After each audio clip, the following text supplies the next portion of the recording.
Alright then, just taking a quick look at Vechain on the daily time frame then.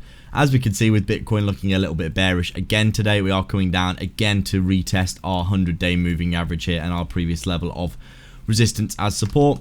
As I've been saying for a number of weeks, we could see ourselves come down and head towards this bear market resistance trend line as a back test. Obviously we broke out of it recently, but we've not fully back tested this trend line resistance yet.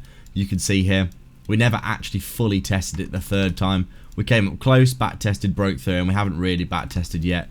If we did come down for Bitcoin and for one more little plunge and flush before the bull market, in my opinion, we could easily see ourselves getting down to around 3.1, 3.2, 3.3 cents here.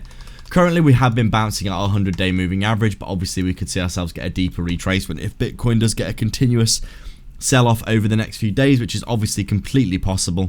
Bitcoin could drop to around 50, 55k for me and still be really bullish in my opinion as well.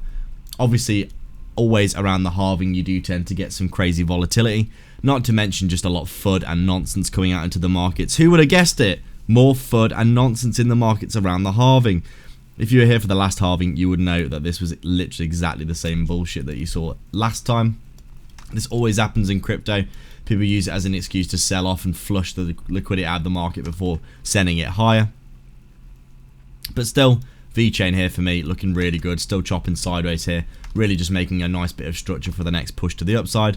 Higher highs and higher lows, easily could backtest into this area here down to around 3 cents and then still come up and continue with a higher low and then a higher high. Things looking completely fine, holding up well considering how Bitcoin's been performing compared to most altcoins. Really today, nothing much to report other than that we are gearing up for that bull market. Like and subscribe, leave a comment. I'll see you in the next one, cheers.